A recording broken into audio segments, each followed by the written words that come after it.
আসসালামু আলাইকুম। সবার আগে বাছাই করা 10টি আন্তর্জাতিক খবর জানিয়ে দেব। প্রথমেই থাকছে শিরোনাম। তবে তার আগে অনুরোধ থাকবে ভিডিওটিতে একটি লাইক দিবেন।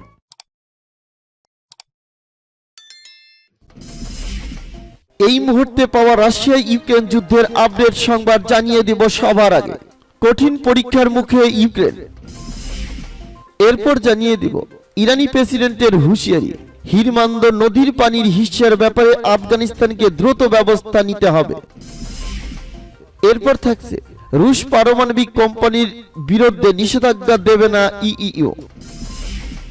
এবং জানিয়ে দিব সর্বশেষ শিরোনাম, তাইওয়ানকে আরো সামরিক সহায়তা দিচ্ছে যুক্তরাষ্ট্র। এতক্ষণ শুনছিলেন সংবাদ শিরোনাম, এখন শুনবেন সংবাদের বিস্তারিত। তো বন্ধুদের কাছে রিকোয়েস্ট রইল এই ভিডিওতে একটা লাইক দিবেন, আর ভালো লাগলে অবশ্যই বন্ধুদের মাঝে শেয়ার করে দিবেন। কঠিন পরীক্ষার মুখে ইউক্রেন। ইউক্রেনের আকাশ প্রতিরক্ষা ব্যবস্থাকে ধ্বংস করার জন্য রাশিয়ার স্বাভাবিকের চেয়ে বেশি অস্ত্র ব্যবহার করছে। দেশটিতে লাগাতার হামলা চালাচ্ছে রুশ বাহিনী। যুক্তরাষ্ট্রের সংশ্লিষ্ট এক কর্মকর্তার বরাত দিয়ে দেশটির সংবাদ মাধ্যম সিএনএন কথা জানিয়েছে। মার্কিন কর্মকর্তা বলেন, রুশ বাহিনী আকাশপথে একসঙ্গে কয়েকটি দিক থেকে বড় ধরনের হামলা চালাচ্ছে। দেশটির রাজধানী কিয়েভে অবস্থিত কমান্ড অ্যান্ড কন্ট্রোল সেন্ট্রাল সহ গুরুত্বপূর্ণ স্থাপনা লক্ষ্য করে এসব হামলা চালানো হয়।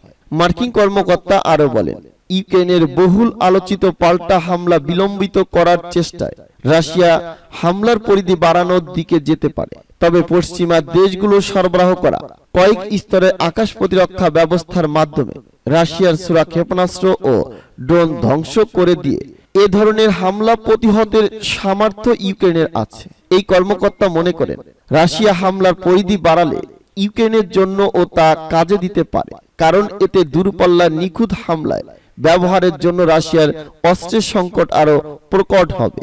ইউক্রেনের সামরিক বাহিনীর প্রধান বলেছেন, গত মঙ্গলবার যুদ্ধ বিমান থেকে হাইপারসোনিক কিনজাল ক্ষেপণাস্ত্র, কৃষ্ণ সাগরে থাকা যুদ্ধ জাহাজ থেকে ক্যালিবার ক্রুজ ক্ষেপণাস্ত্র এবং ভূমি থেকে নিক্ষেপযোগ্য ইস্কান্দার ক্ষেপণাস্ত্রের সমন্বয়ে ব্যাপক হামলা চালিয়েছিল রাশিয়া। উত্তর, দক্ষিণ ও পূর্ব দিক থেকে একযোগে এ হামলা চালানো হয়েছিল। আরেক কর্মকর্তা সিএনএন কে বলেন, ওই হামলায় যুক্তরাষ্ট্রের সরবরাহ করা প্যাট্রিয়ট ক্ষেপণাস্ত্র ব্যবস্থার একটি ইউনিট ক্ষতিগ্রস্ত হয়েছে, তবে একেবারে ধ্বংস হয়নি। ক্ষতির মাত্রা নির্ধারণে কাজ করছে যুক্তরাষ্ট্র। একজন কর্মকর্তা জানান, ক্ষতির মাত্রা নিরূপণে যুক্তরাষ্ট্র মঙ্গলবার কয়েক ডজন কর্মকর্তাকে পাঠিয়েছেন। এর আগে ইউক্রেনের কর্মকর্তারা জানিয়েছিলেন, আকাশ প্রতিরক্ষা ব্যবস্থাটি ক্ষতিগ্রস্ত হয়েছে মনে করা হয়েছে। ওই কর্মকর্তা আরো বলেন, প্যাট্রিয়ট আকাশ প্রতিরক্ষা ব্যবস্থাটি এখনো সক্রিয় রয়েছে। প্যাট্রিয়টের গুরুত্বপূর্ণ অংশ হিসেবে বিবেচনা করা হয় এর রাডার সরঞ্জামকে। এটি ক্ষতিগ্রস্ত হয়নি। মেরামতের জন্য প্যাট্রিয়ট ব্যবস্থাটি যুদ্ধক্ষেত্র থেকে সরিয়ে আনতে হবে বলে মনে করেছেন না মার্কিন কর্মকর্তারা। ইউক্রেনের পূর্বাঞ্চলীয় শহর বাখমুতে বর্তমানে সবচেয়ে কঠিন যুদ্ধ চলছে।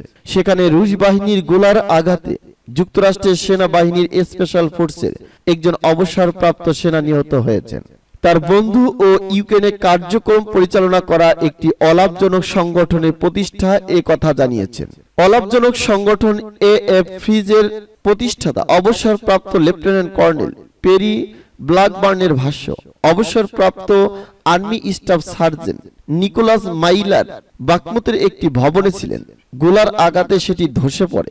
ব্ল্যাকবার্নারের সঙ্গে মাইলারও ইউক্রেনে কাজ করছিলেন। ইরানি প্রেসিডেন্টের হুঁশিয়ারি, হিরমান্দ নদীর পানির হিস্যার ব্যাপারে আফগানিস্তানকে দ্রুত ব্যবস্থা নিতে হবে।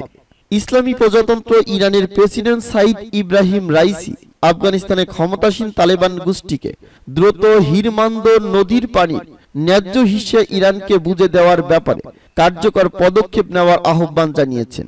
ইরানের দক্ষিণ পূর্বাঞ্চলীয় চিস্তার বালুচিস্তান প্রদেশের সীমান্তে কয়েকটি প্রকল্প উদ্বোধনের সময় প্রেসিডেন্ট রাইসি আহ্বান জানান। তিনি হুঁশিয়ারি উচ্চারণ করে বলেন, প্রদেশের লোকজনের অধিকার লঙ্ঘনের এই ঘটনা ইরান মোটেই বরদাস্ত করবে না। সিস্তান বালুচিস্তান প্রদেশের জনগণের পানির অধিকারকে আগের চুক্তিতে স্বীকার করা হয়েছে এবং কোনো সুনির্দিষ্ট সময়কালের জন্য তা প্রযোজ্য নয়। প্রেসিডেন্ট রাইসি বলেন, আমি আফগান শাসক গোষ্ঠীকে বলবো, আমার কথা যেন তারা হালকা ভাবে না নেন, বরং তারা যেন গুরুত্ব সহকারে নেন। আমি আফগান কর্তৃপক্ষকে সতর্ক করছি যে সিস্তান বালুচিস্তান প্রদেশের জনগণের পানির অধিকার পরিপূর্ণ করার ব্যবস্থা নিন। প্রেসিডেন্ট ইব্রাহিম রাইসি আরো বলেন, আফগান কর্মকর্তাদের জানা উচিত যে ইরান সরকার সব ক্ষেত্রে তার জনগণের অধিকার রক্ষার জন্য প্রতিশ্রুতিবদ্ধ। হিরমান নদীর পানি পাওয়া প্রদেশের জনগণের অধিকার, সরকার হিসাবে আমরা জনগণের অধিকার লঙ্ঘনের সুযোগ দেব না। হেলমান্দ নদীর পানি ভাগাভাগি করার বিষয়ে 1973 সালে ইরান ও আফগানিস্তানের মধ্যে একটি চুক্তি হয়েছিল। ওই চুক্তির আলোকে ইরান তার পানির হিস্সা নিশ্চিত করার জন্য ক্ষমতাসীন তালেবান সরকারের সঙ্গে গত বেশ কয়েকদিন ধরে আলোচনা করে আসছে। মার্কিন দখলদারিত্বের সময় এই চুক্তি লঙ্ঘন করে আফগান সরকার এই পানি থেকে ইরানকে বঞ্চিত করেছে। হিরমান্দ বা হেলমান্দ নদীর পানির প্রবাহ যদি ইরানে যেতে না দেওয়া হয়, তাহলে ইরানের সিস্তান বালুচিস্তান প্রদেশে যেসব আফগান শরণার্থী বসবাস করে আগামী কয়েক মাসের মধ্যে তারা মারাত্মকভাবে পানির সংকটে পড়বে। চুক্তি অনুসারে আফগানিস্তান ইরানকে পানি না দেওয়ায় ওই অঞ্চলের জীব বৈচিত্র্য এবং প্রাকৃতিক পরিবেশের উপর মারাত্মক রকম নেতিবাচক প্রভাব পড়তে শুরু করছে। রুশ পারমাণবিক কোম্পানির বিরুদ্ধে নিষেধাজ্ঞা দেবে না ইইউ। ইউরোপীয় ইউনিয়ন তার 11তম নিষেধাজ্ঞা প্যাকেজে রাশিয়ার রাষ্ট্রচালিত পারমাণবিক সংস্থা রোসাটমকে আনুষ্ঠানিকভাবে অন্তর্ভুক্ত করবে না। ইইউ এর এক জ্যেষ্ঠ কর্মকর্তা এমনটা জানিয়েছে বলে খবর দিয়েছে সিএনএনএ। মার্কিন গণমাধ্যমটি জানিয়েছে, ওই কর্মকর্তা বৃহস্পতিবার এক ব্রিফিং এর সময় সাংবাদিকদের বলেছেন, যদিও ইউরোপীয় ইউনিয়নের সদস্য দেশগুলো রাশিয়ান জ্বালানির উপর তাদের নির্ভরতা হ্রাস করছে, তবে ব্লকটি আসন্ন 11তম প্যাকেজে আনুষ্ঠানিকভাবে রোসাটমকে লক্ষ্যবস্তু করবে না। ওই কর্মকর্তা জোর দিয়ে বলেন, ব্লকটি বিশ্বাস করে যে শুধু নিষেধাজ্ঞার মাধ্যমে রাশিয়ার জ্বালানি সরবরাহ থেকে তারা স্বাধীনতা আনতে পারবে না, বরং একই লক্ষ্য পৌঁছানোর জন্য অন্যান্য উপায় রয়েছে। G7 এর হিরোশিমা শীর্ষ সম্মেলনে যে বিবৃতি দেওয়া হবে তাতে রাশিয়ার পারমাণবিক শক্তির উৎস থেকে স্বাধীনতার প্রতি ব্লকের টেকসই প্রতিশ্রুতির রূপরেখা দেওয়া হবে বলে আশা করা হচ্ছে।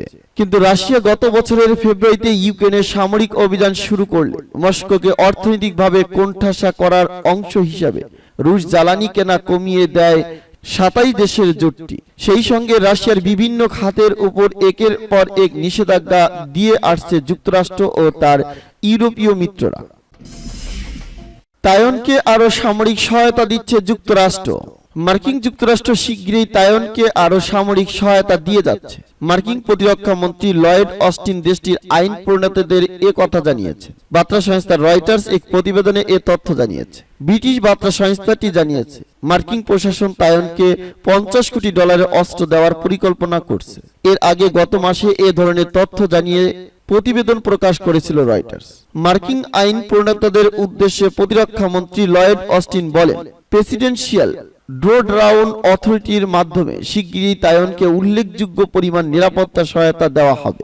কংগ্রেসে গত বছর এ সংক্রান্ত প্রস্তাব অনুমোদন পেয়েছে। প্রসঙ্গত, প্রেসিডেন্সিয়াল ড্রোডাউন অথরিটি বা পিডিএ নিরাপত্তা সহায়তার বিষয়টি দেখভাল করে। এই কর্তৃপক্ষের মাধ্যমে ইউক্রেনকে অস্ত্র সহায়তা দিয়ে আসছে মার্কিন প্রেসিডেন্ট জো বাইডেনের প্রশাসন। আগে থেকেই তাইওয়ান ইস্যুতে চীনের সঙ্গে যুক্তরাষ্ট্রের উত্তেজনা চলে আসছে। সাম্প্রতিক সময়ে, বিশেষ করে গত বছর, যুক্তরাষ্ট্রের প্রতিনিধি পরিষদের তৎকালীন স্পিকার ন্যান্সি পেলোসি তাইওয়ান সফরে গেলে সেই উত্তেজনা বেড়েছে বহুগুণ।